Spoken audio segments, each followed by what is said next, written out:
atau malah nggak pernah ada. Padahal yang nggak gitu. Coba bayangin deh, sebuah ensiklopedia filsafat yang tebel banget, isinya lebih dari 900 pemikir hebat. Dari semua itu, coba tebak, ada berapa banyak entry yang didedikasikan untuk filsuf perempuan dalam edisi tahun 1967? Jawabannya, nol besar. Jadi poin utamanya adalah, ini bukan karena nggak ada filsuf perempuan. Mereka itu ada, banyak.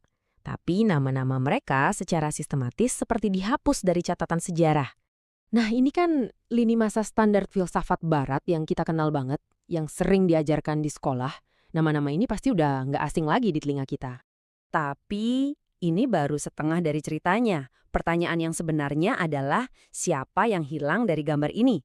Dan ini dia jawabannya.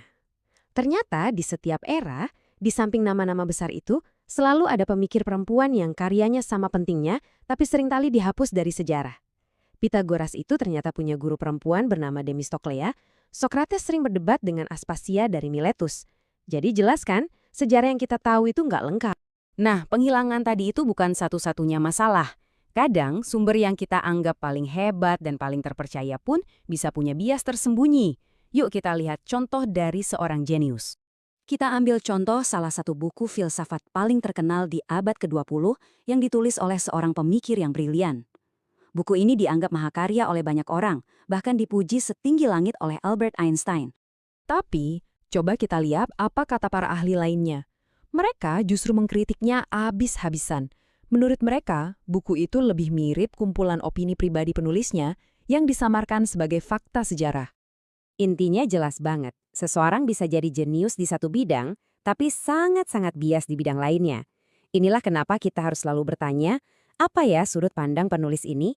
Bahkan saat kita lagi baca karya dari seorang pemikir besar sekalipun. Jadi, apa gunanya kita ngobrolin semua ini?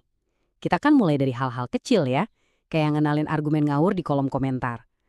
Tapi, ternyata kemampuan yang sama bisa kita pakai buat membongkar narasi-narasi besar, bahkan sejarah dunia.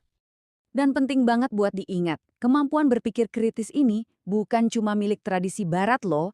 Di seluruh dunia ada tradisi pemikiran mendalam yang serupa. Di timur contohnya, ada konsep tafakur, yaitu seni merenung dan berefleksi secara mendalam. Tujuannya sama persis, mencari kebenaran. Nah, ini pertanyaan terakhir buat kamu.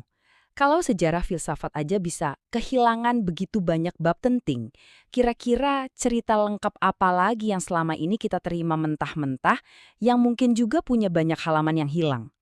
Mulailah bertanya, karena itulah inti dari berpikir kritis.